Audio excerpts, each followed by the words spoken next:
दुख महसूस क्यों होता है? तो इसका एक सिंपल सा उत्तर है, क्योंकि दुख है।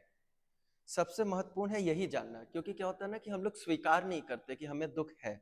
तो सबसे पहले ये स्वीकार करना पड़ेगा कि ये समस्या है, ये दुख है। फिर हमें देखना पड़ेगा ये किस प्रकार का दुख है, अगर उससे निवृत्ति चाहिए। जैसे बुखार है किसी व्यक्ति को, लेकिन वो किस प्रकार का बुखार है? वो सिंपल कोई फीवर है, इंडाइजेशन से आया है, किसी वायरल के कारण हुआ है, या किसी अन्य कारण से? तो फिर हम लोग दुख का कारण देखते हैं। तो शास्त्रों में भी बताया गया कि त्रिविध दुख सत्ता है, यानी दुख तीन प्रकार के हैं। पहला जो है वो आदि भौतिक, फिर आदि दैविक, और तीसरा होता है आध्यात्मिक दुख। आदि भौतिक दुख वो होते हैं जो हमारे कारण से उत्पन्न हुए दुख हैं। जैसे कि हम कुछ गलत खा लिए, हमारे कंट्रोल में था कि हमें नहीं खाना चाहिए था, उस कारण से कुछ दुख उत्पन्न हुआ। हम किसी को कुछ बोल दिए, कोई विचार हम ले आए, यानी जिस दुख के पीछे हम स्वयं कारण हैं, वो आदि भौतिक दुख है। फिर आदि दैविक दुख होते हैं वो जिन पे हमारा प्रत्यक्ष रूप से नियंत्रण नहीं होता, जैसे सुनामी हो गई, भूकंप हो गया, इस प्रकार के जो दुख हैं वो आदि दैविक दुख है। और तीसरा दुख होता है आध्यात्मिक दुख। इसके विषय में हम लोग बाद में विस्तार से चर्चा करेंगे। तो हमें जब दुख आता है तो सबसे पहले हमें देखना होता है कि वो किस प्रकार का है, वो आदि दैविक है, आदि भौतिक है, या आध्यात्मिक। तब हम उसका उपाय कर सकेंगे, उसके निरोध का उपाय कर सकेंगे।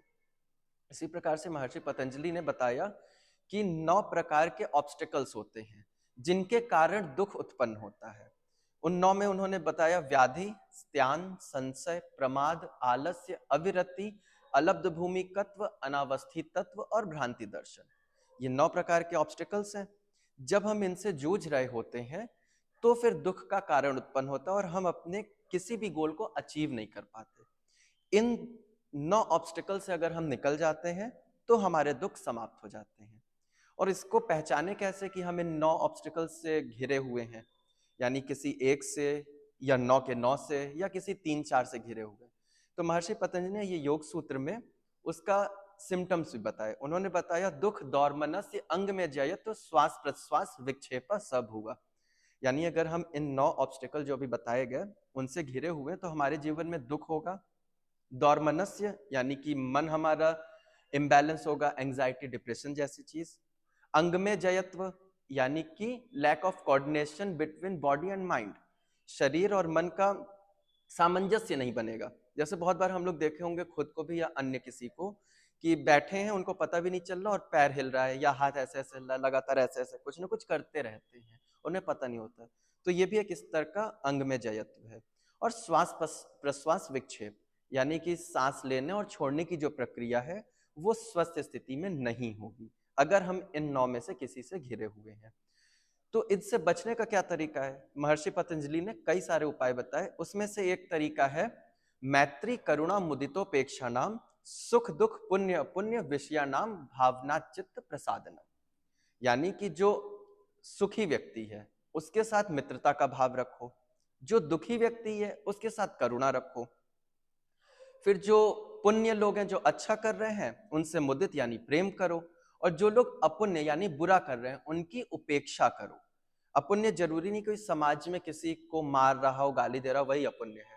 अपुण्य वो भी हो सकता है कि जो अपने साथ गलत कर रहा हो, यानी कि वो प्रगति के लिए अपने कुछ नहीं कर रहा है, पढ़ने का समय पढ़ाई नहीं कर रहा, कुछ करने का समय तो जॉब नहीं कर रहा, यानी कि अपने साथ भी नुकसान पहुंचा रहा है, खुद को भी, वो भी अपुण्य व्यक्ति है। ऐसे व्यक्ति की भी उपेक्षा करनी है। और हमारा दुख शुरू क्यों होता है आजकल देखें तो सबसे महत्वपूर्ण है कि इसी पे हम काम करें, मैत्री करुणा मुदित और उपेक्षा पे ही। तो भी हम उन 9 चीजों से, 9 ऑब्स्टिकल से बच सकते हैं। हम लोग क्या करते हैं, जो दुखी व्यक्ति उससे मित्रता कर लेते हैं, अरे नहीं बहुत सांत्वना देनी है, नहीं, दुखी व्यक्ति के साथ करुणा भाव रखना है। जब हम करुणा भाव, करुणा है क्या? ये 3 स्टेप की चीज है। करुणा शुरू होती है सहानुभूति से। सहानुभूति यानी कि किसी के दुख या समस्या को सुनना ध्यानपूर्वक। अब आजकल क्या होता है कि ज्यादातर लोग जब कोई अपनी समस्या बताता है तो सामने वाला खुद अपनी बड़ी समस्या बताने लगता है। तो हमें ऐसा नहीं करना चाहिए। कोई भी व्यक्ति हमें अपनी समस्या बताए तो हमें उस समय सुनना चाहिए। ऐसे नहीं कि कोई बताए कि उदाहरण के लिए मेरा एक्सीडेंट हो गया, मैं अब कुछ कर नहीं सकता, 2 हड्डियां टूट गई, तो तुरंत उसको चुप कर, नहीं नहीं मेरा तो एक बार हुआ था, मेरी 9 हड्डियां टूटी थी। अरे भाई वो अपना दुख अभी बता रहा है, अपनी समस्या आपसे शेयर कर रहा है, तो अभी आपका काम है उसको सुनना। तो सबसे पहले सहानुभूति यानी सिंसियरिटी के साथ उसको सुनना। फिर दूसरा स्टेप आता है समानुभूति। समानुभूति यानी कि उसके स्थान पे खुद को रख के उसकी समस्या को महसूस करना।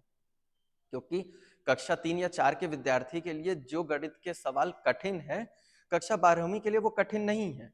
तो कक्षा 12वीं वाला अगर कह रहा है कि तुम एकदम मूर्ख हो, तुम कुछ नहीं कर सकते, इतने सरल क्वेश्चन नहीं सॉल्व हो पा रहे, तो मूर्ख है कक्षा 12वीं का। पहले उसको कक्षा 3 या 4 के विद्यार्थी की जगह पे खुद को रखना होगा कि जब हम उस समय में थे, उस समस्या में थे, या ये समस्या मेरे साथ होती तो हम क्या करते। तब उसके प्रति करुणा डेवलप होगी। करुणा यानी कि उसके निदान के लिए कुछ करना। तो करुणा यानी कि किसी दुखी व्यक्ति की समस्या को सुनना, उसके स्थान पर खुद को रख के उसे महसूस करना और फिर उसके निवारण के लिए कार्य करना। इसलिए दुखी व्यक्ति के साथ करुणा भाव होना चाहिए।